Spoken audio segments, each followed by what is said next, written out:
The strange thing about editing is, and cutting from one shot to another, is that before we actually started doing it, which was only 120 years ago, it might not have worked. It's the idea of actually splicing two different shots together and having the audience accept that as a continuous reality is surprising. It's surprising that it works. Dice el montador y teórico Walter Murch en su libro El momento del parpadeo que lo más misterioso de todo es que la unión de diferentes fragmentos de película funcione, ya que perfectamente podrían no haberlo hecho. Pues, añade Murch, no hay nada en nuestro día a día que nos prepare para algo así. Al contrario, desde el momento en el que nos despertamos por la mañana hasta que cerramos los ojos por la noche, la realidad visual que observamos es una corriente continua de imágenes. Y de hecho, durante millones de años la vida en la Tierra percibió el mundo de esta forma. Hasta que de repente, a comienzos del siglo XX, los seres humanos se enfrentaron a algo distinto. La película montada. Pero retrocedamos un poco más en el tiempo. Viajemos a finales del siglo XIX. A 1895, cuando los hermanos Lumière proyectaron la primera película.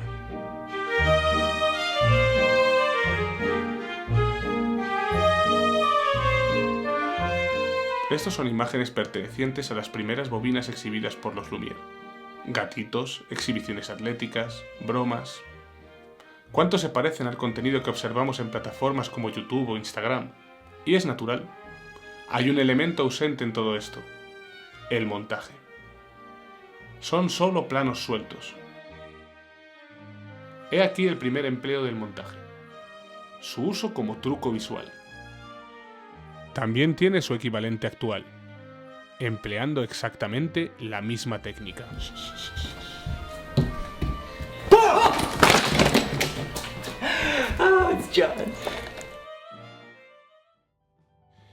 El autor de la pieza que hemos visto fue Georges Méliès. Uno de los más famosos pioneros del cine, Méliès era un ilusionista profesional. Según sus memorias, una tarde de 1896 rodaba una escena callejera en París cuando su cámara se atascó mientras grababa un autobús saliendo de un túnel. Cuando puso en marcha de nuevo la máquina, un coche fúnebre había sustituido al bus, de tal forma que en la proyección parecía que el autobús se había transformado en un coche fúnebre. A causa de este accidente se dio cuenta de las posibilidades de manipulación del tiempo y del espacio real inherentes a la edición de las películas. Había descubierto que la película no necesitaba obedecer a las leyes de la realidad empírica como sus predecesores habían supuesto, porque la película estaba en cierto sentido separada de la realidad y obedecía a leyes estructurales propias. Desafortunadamente, Méliès llevó su descubrimiento hasta solo unos límites. Realizó cientos de películas con narrativa, pero su modelo nunca dejó de ser el del teatro. Siempre concibió las películas en términos de escenas, y no tanto en planos o diferentes puntos de vista dentro de la escena. La edición en sus películas, más allá de los ingeniosos trucos visuales, solo existía entre escenas, y no dentro de las escenas.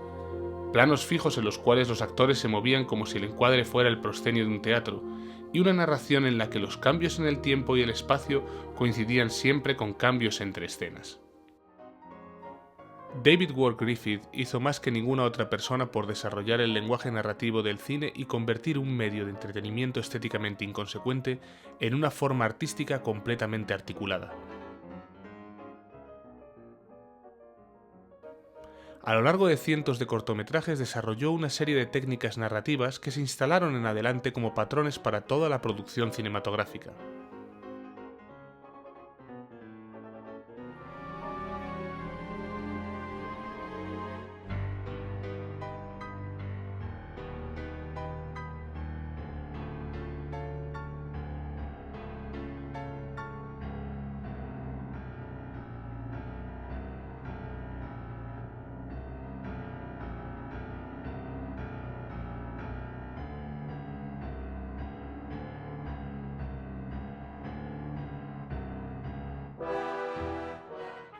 En 1915, Griffith rodó su película más conocida, aquella a la que el entonces presidente de los Estados Unidos, Woodrow Wilson, definió como historia escrita en un relámpago. El nacimiento de una nación es políticamente deplorable, rematadamente racista, una apología del Ku Klux Klan, y sin embargo es una obra crucial en el desarrollo del arte cinematográfico. En ella observamos las técnicas que Griffith había descubierto previamente, puestas en este caso al servicio de todo un largometraje. Alternar planos de diferentes tamaños que no completan por sí mismos la acción, sino que es uniéndose entre ellos cuando conforman un sentido dentro de la escena.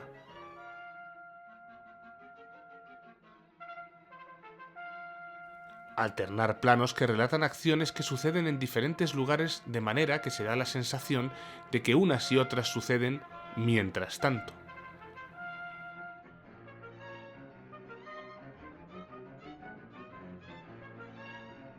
Dar a cada plano una determinada duración en el montaje, de manera que se pueden establecer ritmos narrativos en función de cuánto dure cada plano.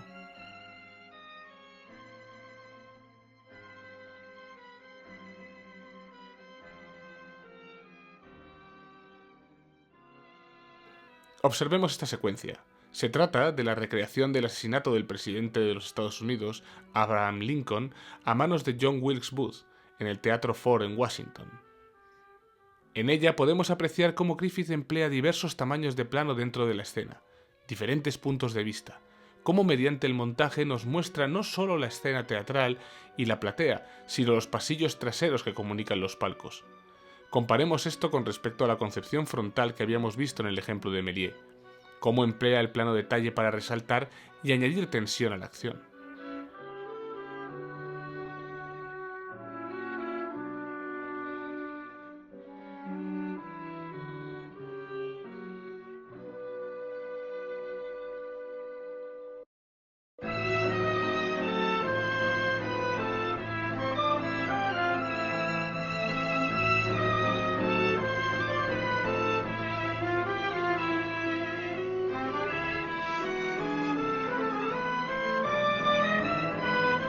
La profusión de puntos de vista es tal que observamos un plano del interior del teatro, al asesino en el palco y su trastienda, al presidente en el palco, lo que sucede en la escena teatral y finalmente a los protagonistas de la película.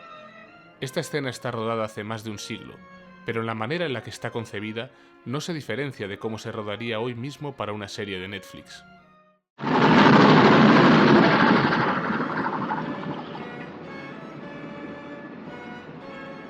De todas las artes, el cine es para nosotros la más importante, dijo Lenin ya en el poder tras la Revolución de 1917. En la Unión Soviética no había grandes medios cinematográficos en aquel momento, pero sí la voluntad de desarrollar el medio, aunque fuera a partir de la teoría. Lev Kuleshov, que era profesor en la recién creada Escuela Estatal de Arte Cinematográfico, realizó una serie de experimentos empleando material de películas ya realizadas, fundamentalmente trabajos de Griffith como El nacimiento de una nación o Intolerancia. En su experimento más conocido, Kuleshov empleó un plano del rostro inexpresivo de un actor y lo pegó junto a tres planos distintos: un plato de sopa, una mujer muerta y una mujer atractiva. Al proyectarle las imágenes al público, este adjudicaba reacciones emocionales distintas, hambre, tristeza, lujuria, al mismo plano del inexpresivo actor. De este modo, Kuleshov determinó que el plano tiene dos valores a distinguir: el que posee en tanto que representación fotográfica de la realidad y el que adquiere cuando se lo relaciona con otros planos. Kuleshov concluyó a su vez que ese segundo valor era mucho más importante y que el significado del cine surge de la relación entre los planos que componen las secuencias, pues el orden en el que aparecen es más importante que su valor individual. The assembly of film and how it can be changed to create a different idea. Now we have a close-up. Let me show what he sees. Let's assume he saw a woman holding a baby in her arms. Now we cut back to his reaction to what he sees, and he smiles. Now what is he as a character? He's a kindly man. He's sympathetic. Now, let's take the middle piece of film away, the woman with the child, but leave his two pieces of film as they were. Now we'll put in a piece of film of a girl in a bikini. He looks, girl in a bikini, he smiles. What is he now? The dirty old man. He's no longer the benign gentleman who loves babies. Estos principios ya habían sido puestos en práctica previamente por Griffith, pero fue Kuleshov quien los articuló teóricamente, y otros cineastas soviéticos desarrollarían su trabajo a partir de ellos. El más importante de estos fue sin duda Sergei Eisenstein. Aquí, en su película La huelga, establece un paralelismo a través del montaje.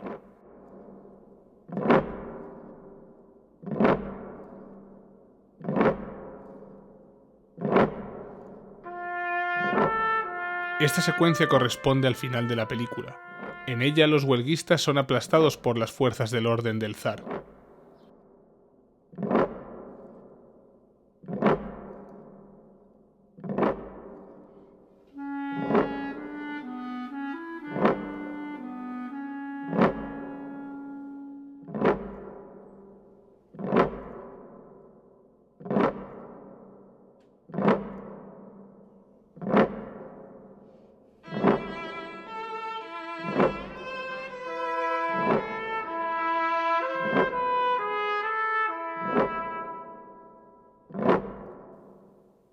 La metáfora es clara.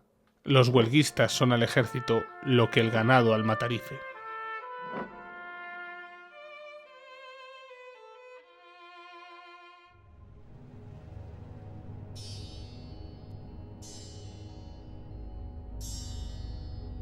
En su película más conocida, Acorazado Potemkin, Eisenstein fue más allá.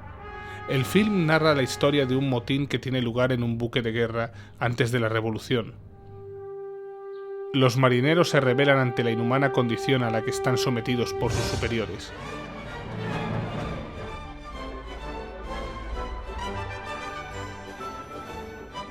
Cuando la amotinada tripulación llega a la ciudad de Odessa, una multitud compuesta por civiles de toda índole, clase y edad sale a recibirles.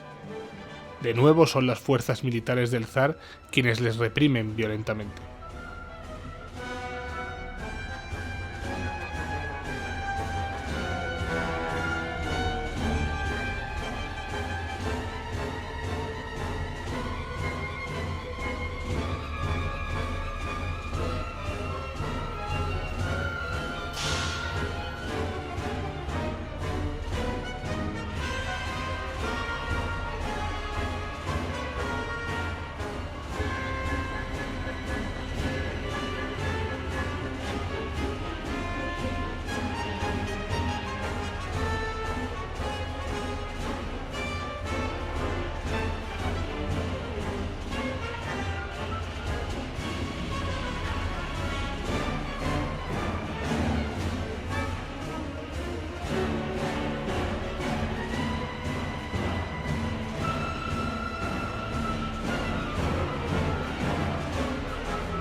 Eisenstein descompuso la famosa secuencia de las escaleras de Odessa en 158 planos.